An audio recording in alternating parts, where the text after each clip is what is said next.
Welcome to the Medical Mnemonist Podcast, brought to you by Med School Coach. Each episode, take a journey into the top techniques for medical mnemonics, study skills, board exam tips, and accelerated learning in higher education. Now, here's your host, Chase DiMarco. We've all experienced the state of flow at some point in our life. It might be singing that perfect tune, making every bucket in a basketball court, or even buckling down and knocking out that project in record time. Time seems to just flow when you're in this state of focused and enjoyable concentration. And the concept of flow is nothing new. We always hear about being in the zone, and that's basically what we're talking about when we speak of the term flow. But only in recent years has research really been conducted in a significant manner to move this concept into a construct. And that's what I want to discuss today. So there's a very popular book called Finding Flow from, I know I'm going to mispronounce this, Mikaly Csikszentmihalyi. He's probably the most renowned researcher in this field. And his book helps to depict what the cognitive state is and how we can reach flow. This state is sometimes referred to as the Goldilocks zone between stressful, overworked projects and unmotivating, simple work. It's when your tasks are considered to be significantly hard enough to motivate you, but also still enjoyable. They're still fun. And we cover this topic a lot more in our book, Read This Before Medical School. But to simplify the different stages for how to reach there, we're going to go into a little bit more detail today. So it's important to note that when a task is considered work, it's usually hard to enjoy. Some research suggests that it's actually correlated to lower self-esteem. So when we're tackling a project, an exam, any sort of academic or extracurricular activity, we don't necessarily want to think of it as work. But we also don't want it to be too simple. We don't want it to be tedious work that's not really feeling like we're being productive. So there's a couple of stages that Dr. Csikszentmihalyi recommends for entering the stage of flow. And for those that have listened to past episodes on deliberate practice, you'll notice there are some similarities between these.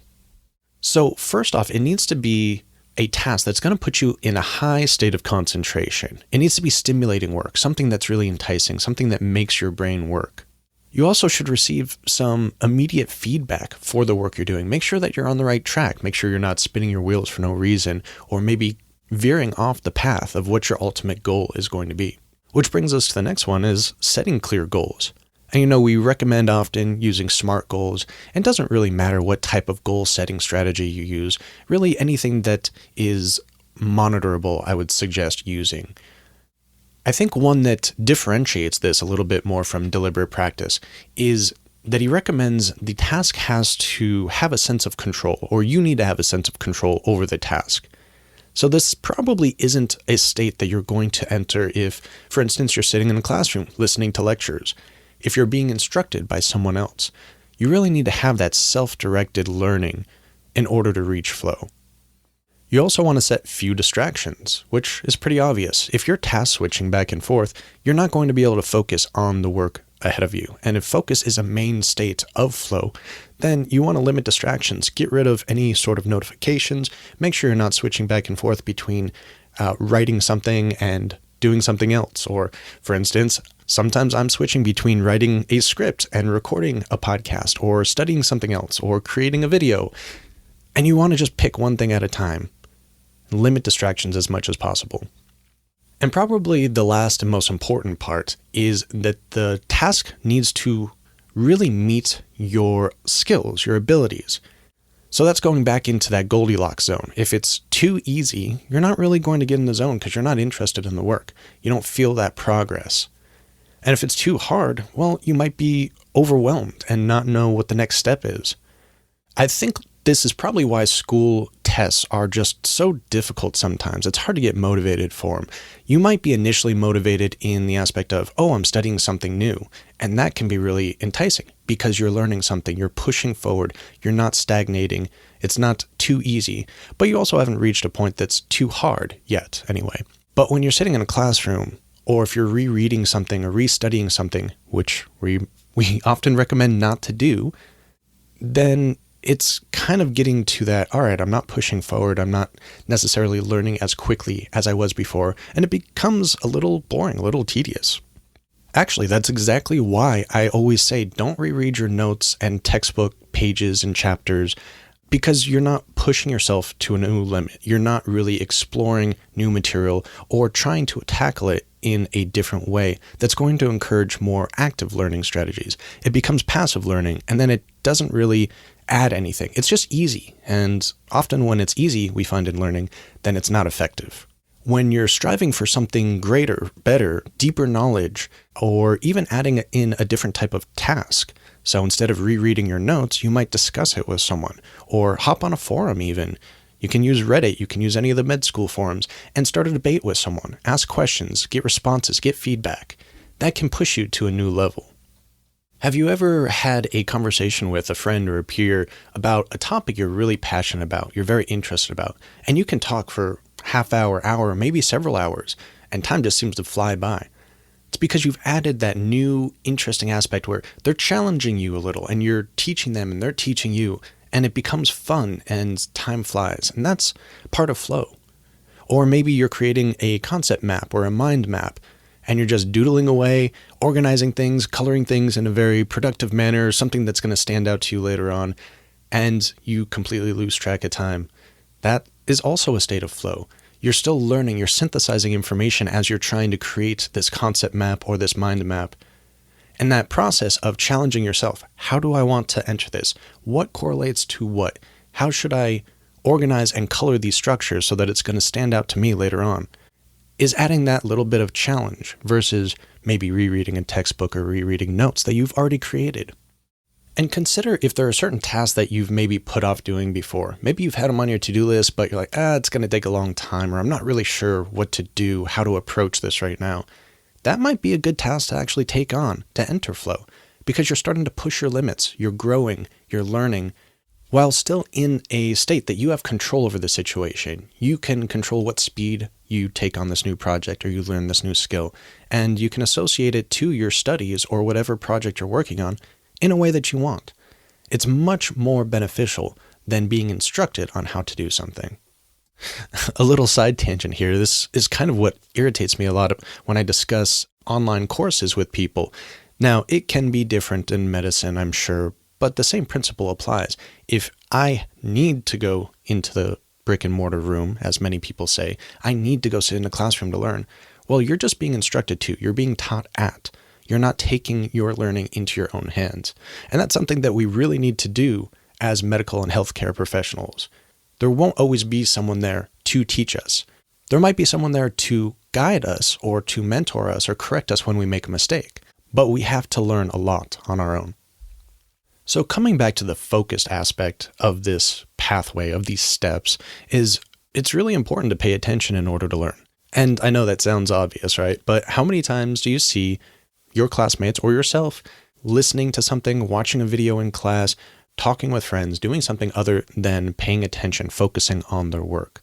So what they're doing is not unusual. Everyone does it.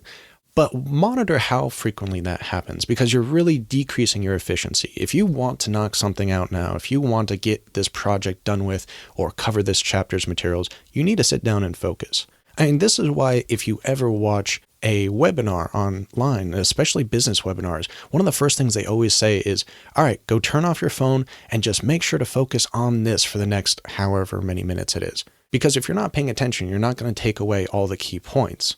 And you're going to have to spend extra time later on learning them. And you're probably going to learn them out of context or out of order. And it might be more difficult to learn it that second time, especially if you already think you learned it because you got the surface level knowledge the first time. Well, now your interest in this might be decreased because you figure you already know some of it and you don't want to study it again, or you're just going to breeze over it the second time because you think it's a review. But this might not be the case. So make sure to really focus, to pay attention on whatever task you're trying to tackle at that point in time. So Dr. Csikszentmihalyi also has another book on creativity, and I think some of that bleeds over into this book when he goes on to this next section. It's describing two different personality types, basically. There's the autotelic and the exotelic. I think I'm pronouncing that correctly. Basically, the autotelic are the ones that do something for the sake of the enjoyment of that process, of that task, where the exotelic are really looking for that external reward. You could think of it as intrinsic motivation versus extrinsic motivation. And it's interesting that the autotelic, the intrinsically motivated ones, seem to outperform the extrinsically motivated students, individuals, on nearly every test that they run. And an interesting side note, they seem to be less corruptible. So that might be an interesting thing in medicine, where maybe students aren't going into professions just for the money or just for the prestige or something along those lines. They're going into it for internal reasons, not for external reasons. And he goes on to say that developing curiosity for whatever subject that you're trying to study or whatever project you're trying to complete is extremely important. And this can be difficult, especially as you get older. Just developing curiosity for new things tends to wane for some reason. And it can go up and down depending on your initial curiosity on a certain subject. But it's really hard to get that curiosity back and to devote the needed attention to the task at hand. So he does recommend trying to find ways to make it intrinsically motivated, to make the activity itself enjoyable and interesting. And there are many different ways that you can do it depending on the task. It's hard to give a lot of examples right here, but perhaps you can tackle the same type of material in a new manner. So in med school, maybe the first way you tackle it is listening to a lecture, whether it's video or in class. The second way you tackle it is taking notes, preferably in class at the time, and then maybe rewriting them later. Maybe a third way is instead of rereading those notes, you can then transfer those notes into your flashcard deck or to make a mind map with them. And then maybe another way after that is to then go and have a discussion with both someone that knows the material, such as a classmate or maybe an upperclassman, and then have the discussion with someone that doesn't know the material, like maybe some of your friends and family that aren't studying the same material as you. And by taking the same material and putting it in all these different ways, in all these different scenarios, then you can find a little bit more enjoyment and some new creativity in that way. And also notice some nuances about how different types of people interpret different materials, which can really enlighten you as to how to tackle the project later on. So we've really covered the stages to reach flow and kind of their similarities to deliberate practice, which I think we're going to cover again in a recent episode, in a new episode, I should say. And feel free to check our past episodes on deliberate practice. But that's really to be in a state of high concentration, doing some stimulating work, to receive some feedback whenever possible, especially immediately. Feedback after a day or after several days tends to not be very helpful. You need to know what mistakes you're making right now in order to make the correct corrections. Setting clear goals to make sure that you're achieving them, and making sure to write them down or some way to monitor them so that you keep yourself honest. A sense of control over the project, making sure you have some self-directed, self-regulated learning going on, and you can control the pace at which you're learning this new material or tackling this new project. Obviously, we want to limit the distractions, and then make sure that the task is something that's within our skill range. It's not too easy, it's not too hard. Remember that Goldilocks zone. That's when you can enter flow the best. I thought it was interesting also to note that Dr. Csikszentmihalyi went into this comparison between the state of flow and the state of happiness, and how people focus too much on happiness. He actually says that flow is opposed to happiness, and that it requires retrospection.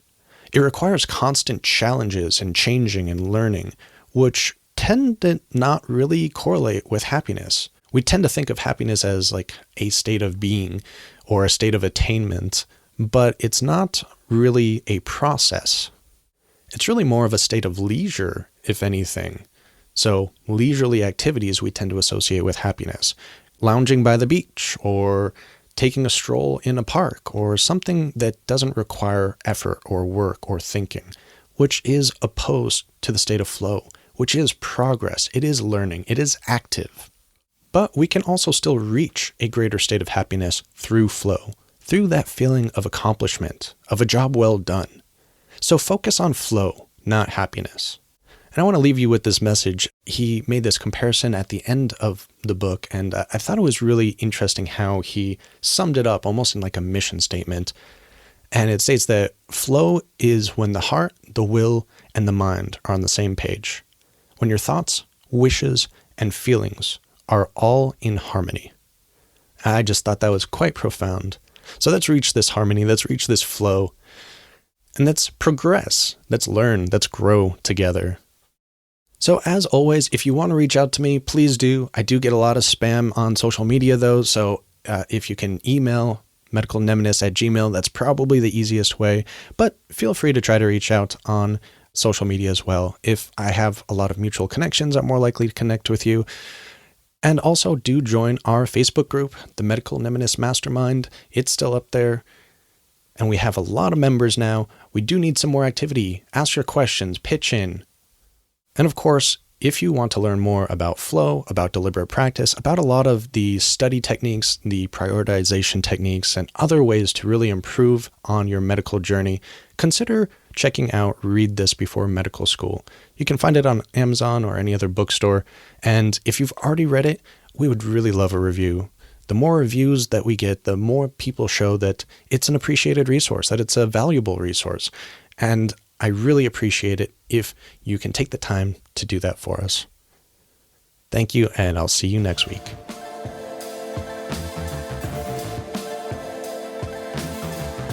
The Medical Mnemonist podcast is powered by Med School Coach. To access Med School Coach services, including USMLE tutoring and residency admissions advising, visit our website at medschoolcoach.com. Good luck as you prepare for your board exams, and we hope you tune in again next time.